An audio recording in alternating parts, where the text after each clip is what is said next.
Terima kasih kepada anak-anakku. Sekarang kita bicara mengenai reformasi. Sebelum bicara mengenai reformasi, sebelum kita belajar, marilah kita berdoa menurut agama dan kepercayaan masing-masing. Berdoa mulai. Terima kasih kepada anak-anakku. Minggu kemarin kita sudah bicara mengenai Orde Baru. Nah, sekarang kita bicara mengenai reformasi. Reformasi yang akan dilakukan oleh bangsa Indonesia. Slide selanjutnya.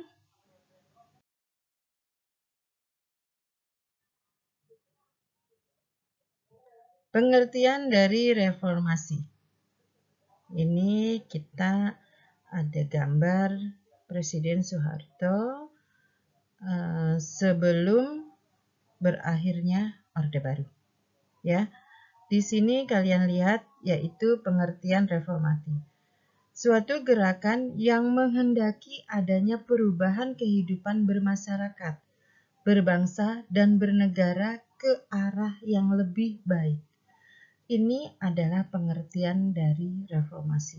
Berarti pada waktu itu, pada masa Orde Baru, berarti kehidupan berbangsa dan bernegara kurang begitu baik karena di sini ada KKN. Nah, diharapkan dari reformasi ini kehidupan berbangsa dan bernegara Indonesia itu ke arah yang lebih baik. Ya, slide selanjutnya.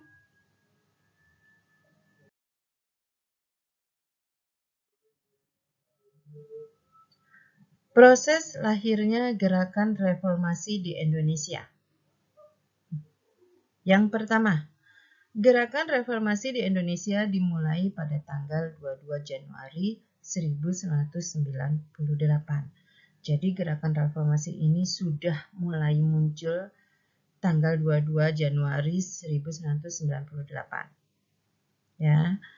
Terus yang kedua, akibat dari reformasi tersebut, berbagai kerusuhan mulai terjadi di banyak daerah di Indonesia, bukan di Jawa aja. Ada dari Surabaya, Bandung, ada dari Sulawesi. Jadi di daerah-daerah Indonesia sudah mulai banyak kerusuhan-kerusuhan karena ingin melengsarkan Presiden Soeharto, ya, yang telah memimpin Indonesia selama 32 tahun.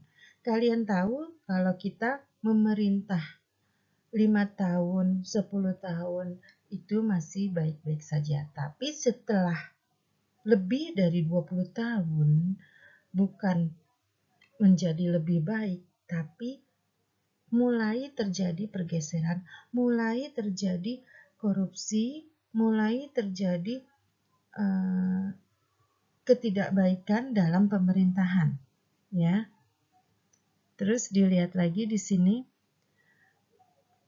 kerusuhan-kerusuhan yang terjadi di berbagai daerah-daerah Indonesia itu, terutama di Pulau Jawa, itu kebanyakan dari mahasiswa yang ingin Presiden Soeharto itu turun dari jabatan, ya.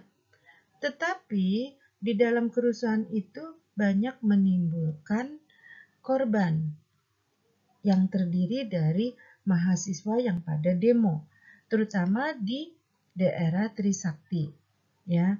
Nah, yang gugur ini mereka dinamakan dengan pahlawan reformasi.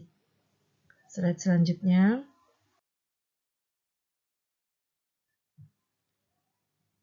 Kalian bisa lihat di situ ada gambar reformasi 98, ada gambar Presiden Soeharto yang mengumumkan pengunduran diri. Di sebelahnya ada Wakil Presiden pada waktu itu Habibie. Kalian lihat juga di sini tujuan dari reformasi. Tujuan reformasi yang paling utama adalah memperbaharui tatanan kehidupan bermasyarakat, berbangsa, dan bernegara agar sesuai dengan nilai-nilai Pancasila dan nilai-nilai Undang-Undang Dasar 1945, baik dalam bidang ekonomi, politik, hukum, dan bidang lainnya. Tujuan dari reformasi ini sebetulnya ingin memperbaiki kehidupan berbangsa, berbangsa, bernegara ke arah yang lebih baik dan sesuai dengan nilai-nilai Pancasila dan Undang-Undang Dasar 1945. Tadi Ibu katakan, kalau Presiden Soeharto memimpin Indonesia cuma 2 periode, Ibu yakin akan lebih baik.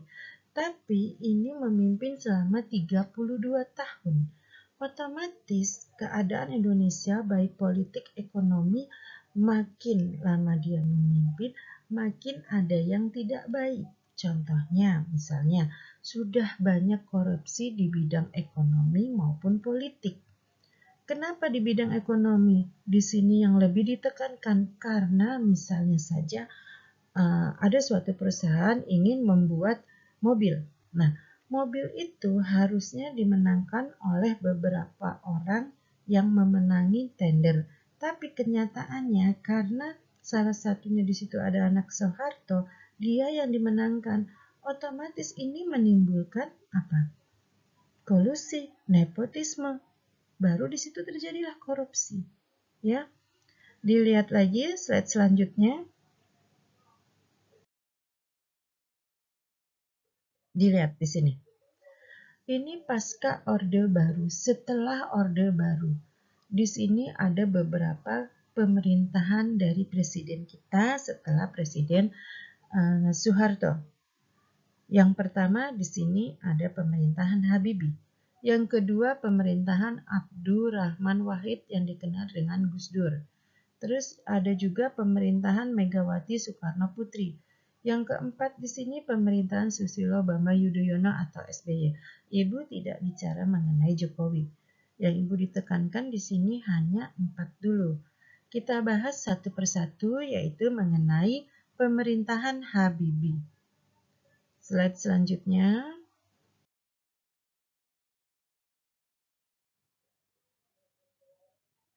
Pemerintahan Habibie. Yang kita tahu, Habibie pada waktu Presiden Soeharto itu melengsarkan diri itu sebagai wakil presiden.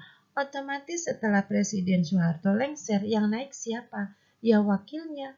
Wakilnya pada waktu itu adalah Habibie.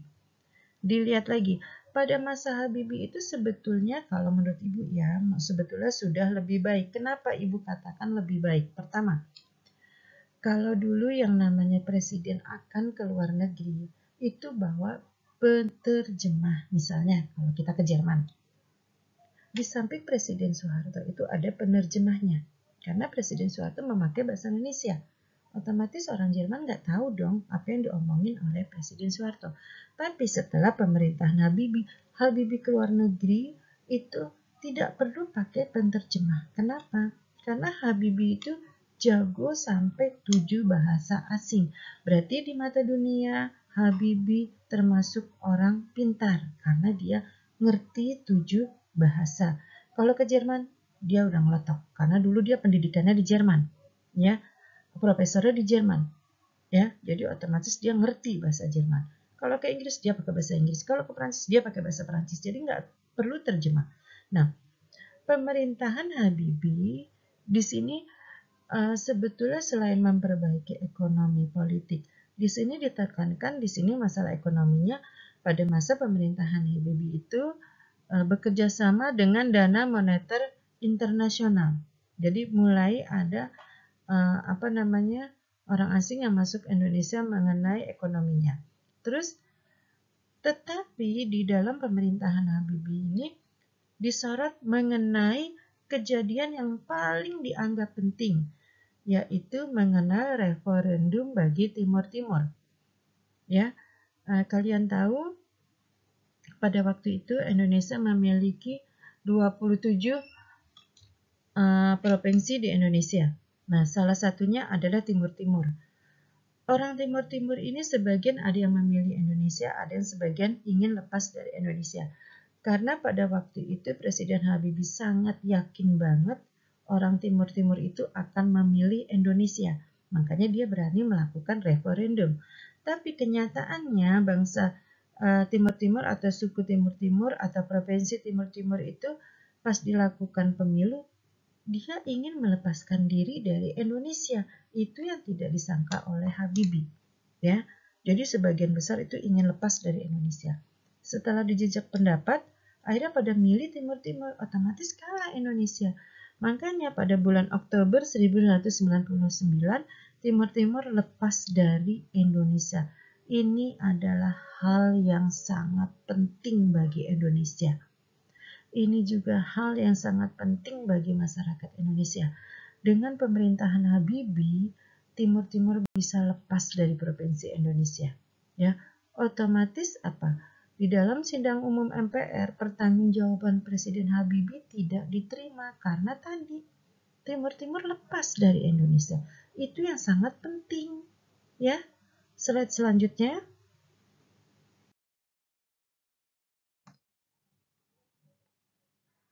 Slide selanjutnya yaitu langkah-langkah yang dilaksanakan Habibie dalam memperbaiki ekonomi Indonesia yaitu 1.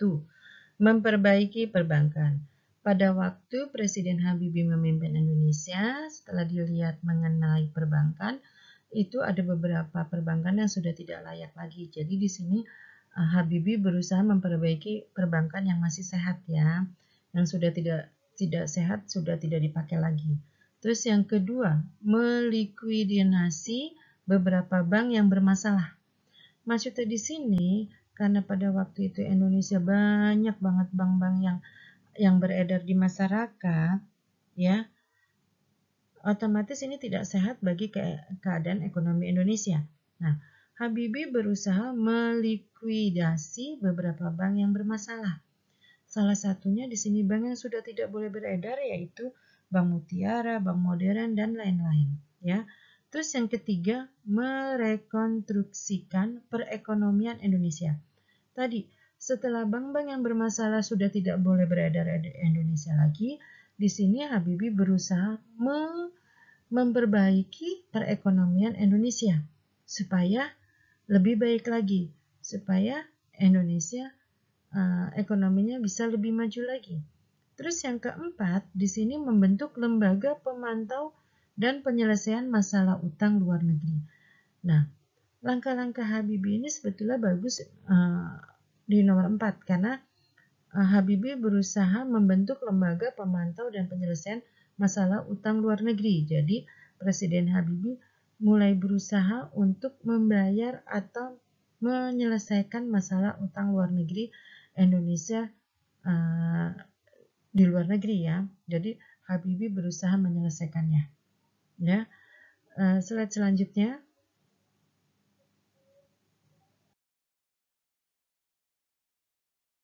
Mengenai pemerintahan Abdurrahman Wahid. Di sini kita tahu Presiden Abdurrahman Wahid adalah presiden keempat setelah Soekarno, Soeharto, Habibie, baru kemudian Abdurrahman Wahid. Ya. Masa pemerintahan Gus Dur diwarnai dengan gerakan separatis di Aceh dan Papua. Sebetulnya gerakan separatis ini sudah ada sebelum Gus Dur juga, cuman mungkin pada waktu Gus Dur ini mulai kelihatan ya. Terus selanjutnya pada tanggal 23 Juli 2001 Indonesia itu melaksanakan sidang istimewa MPR. Di sini Gus Dur menolak memberikan pertanggungjawaban presiden di hadapan MPR. Ya.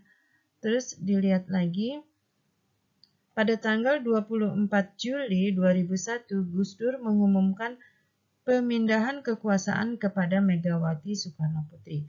Karena pada tanggal 23 Juli Gus Dur menolak memberikan pertanggungjawaban, otomatis tidak disetujui oleh MPR dan pada tanggal 24 Julinya 2001 Gus Dur mengumumkan pemindahan kekuasaan kepada Megawati Soekarno Putri. Slide selanjutnya. Slide selanjutnya yaitu mengenai pemerintahan Megawati Soekarno Putri. Ini adalah presiden kelima dan satu-satunya presiden wanita Indonesia. Ya. Pada masa pemerintahan Megawati Soekarno Putri, Indonesia mengalami sedikit perubahan yang berarti meskipun keadaan ekonomi Indonesia mengalami kenaikan sedikit aja ya. Terus di sini kalian lihat banyak kalangan yang menilai bahwa KKN pada masa ini semakin merajalela sehingga pada akhirnya pemerintahan dan popularitas Megawati semakin menurun. Kalian tahu setelah dalam pemerintahan Soekarno Putri, di sini nggak taunya KKN-nya itu masih ada.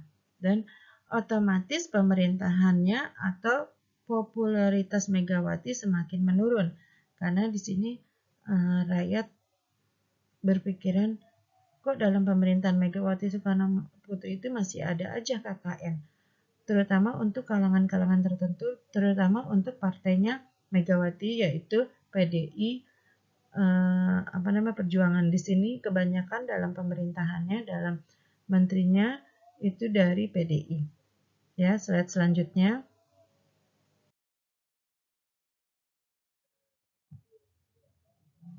Pemerintahan Susilo Bambang Yudhoyono atau lebih dikenal juga dengan SBY. Pada tahun 2004, SBY menjadi presiden di Indonesia. Ya. Terus di sini pada tahun 2009,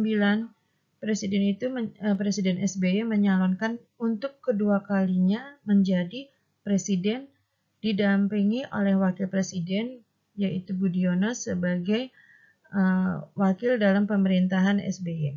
Nah, SBY dan Budiono itu segera membentuk kabinet baru yang diberi nama Kabinet Indonesia Bersatu. Sedangkan yang pertama pada tahun 2004 SBY membuat kabinet yang dinamakan Kabinet Indonesia Bersatu 1. Nah, karena ini yang kedua, jadi disebutnya Indonesia Bersatu 2. Slide selanjutnya yaitu kondisi ekonomi pada masa Susilo Bambang Yudhoyono. Yang pertama, pada pemerintahan SBY berusaha mengurangi subsidi negara atau menaiki bahan bakar minyak atau BBM. Nah, di sini SBY berusaha mengurangi subsidi dari negara untuk masyarakat. Tetapi di sini SBY menaiki harga bahan bakar minyak. Ya, yang kedua, kebijakan bantuan tunai langsung atau BLT untuk masyarakat miskin yang membutuhkan. Di sini Presiden SBY itu memberi bantuan ya untuk rakyat-rakyat yang membutuhkan. Terus yang ketiga, kebijakan menyalurkan dana BOS kepada sarana pendidikan yang ada di Indonesia. Nah, kebijakan ini sangat bagus dalam pendidikan karena dengan dana BOS sarana pendidikan bisa lebih baik lagi di Indonesia. Terus yang keempat, pertumbuhan ekonomi di Indonesia tumbuh pesat di tahun 2010 seiring dengan pemulihan ekonomi di dunia. Jadi pertumbuhan ekonomi Indonesia itu sangat pesat di tahun 2010 ya, dengan pemulihan ekonomi yang ada di dunia juga. Jadi ini saling mengikuti. Terus setelah empat-empatnya ini dijalankan, ini adalah keadaan ekonomi Indonesia pada masa SBY. Nah, selama 10 tahun pemerintahannya, banyak hal positif yang telah dicapai oleh SBY mengenai kesejahteraan masyarakatnya meningkat, seiring pertumbuhan ekonominya juga yang sangat meningkat di Indonesia. Nah, ini yang Ibu tahu, yang kita tahu selama 10 tahun pemerintahannya. Jadi banyak hal-hal positif yang telah dibangun oleh SBY. Selanjutnya, terima kasih kepada anak-anakku yang telah belajar sejarah mengenai reformasi. Mohon maaf bila ada kata-kata Ibu yang salah. Kurang lebihnya Ibu ucapkan terima kasih. Wassalamualaikum warahmatullahi wabarakatuh.